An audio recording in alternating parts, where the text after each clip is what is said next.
For some reason unknown, even to myself, I bought the set of dry flies a couple months ago.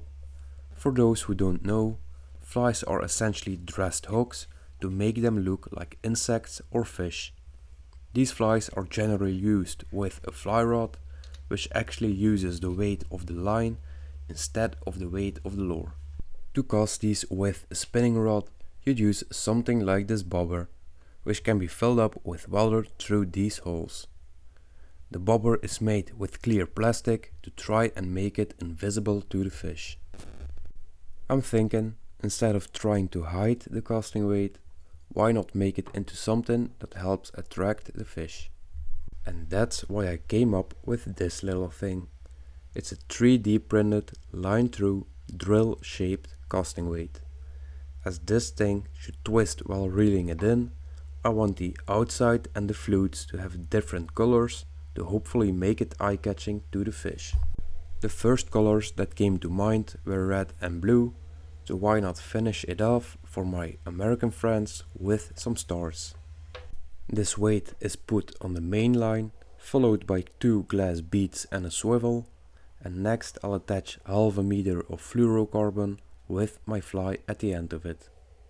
As you're reeling in, some fish might come and take a look at the weight, to then have the fly drift by right in front of them. I can't really show a build tutorial because all I had to do was 3D print and paint it, so I'll get right on to the fishing. Like I said, 2 beads and a swivel, followed by my fluorocarbon and then my fly.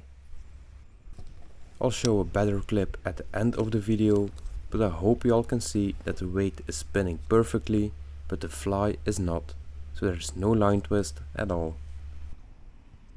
All I'm going to do is letting that plastic weight and my fly sink to the bottom and then reel it in very slowly with 1 or 2 turns followed by a pause. During the spin stop, the fly will sink to the bottom slowly, creating a natural presentation. I fished with the fly for a while, but unfortunately the perch were not interested in insects today. I was certain this spot contained fish, so I switched out my fly for a worm, and not much later the first fish of the day was hooked. I wanted to try barbless hooks first in case the fish were getting deep hooked, which resulted in me losing some fish, but that's okay. So now you may ask, what are the benefits of using this casting weight versus a bobber? Well, first of all, it might attract fish that are far enough to not be able to see your bait, but can see the lure. Second, it's easier to fish near bottom on deeper lakes than with a bobber. You don't need to cast with your bobber 2 meters up your line, you can just let the lure and the bait sink to the depth you want. And third, you are in direct contact with your bait. You can feel the bite instead of having to watch your bobber, and this results in less swallowed hooks than you'd get with a float or a bobber. Every fish I landed today was hooked perfectly in the top lip, as where bobber setups are known to gut hook fish.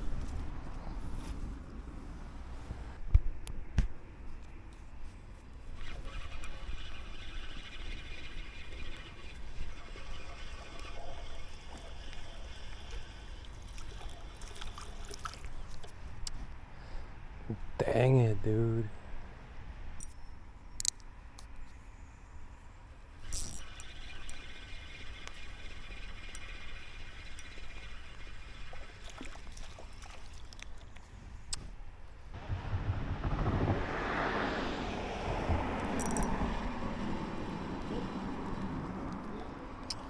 Dang it, man. Alright, I'm switching out the hook. After losing most fish I hooked into, I decided to tie on a barbed hook, and after doing this, every fish I hooked into was landed. Overall, I'd say this lure was a success. It obviously works great on perch, but I'm pretty sure it would work even better for trout.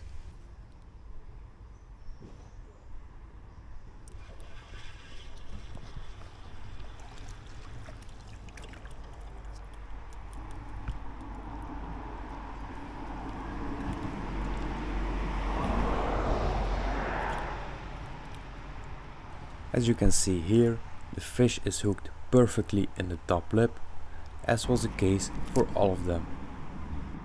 If anyone is interested in printing this lure for themselves, I'll add a link to the files in the description.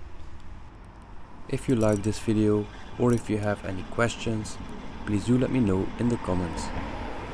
Even though my channel is small, I really like how I already have returning viewers that seem to enjoy my videos. So if you've been here before, be sure to let me know. I'll attach one more clip with a better look at the twisting motion of the lure. And now with all of that said, thanks for watching.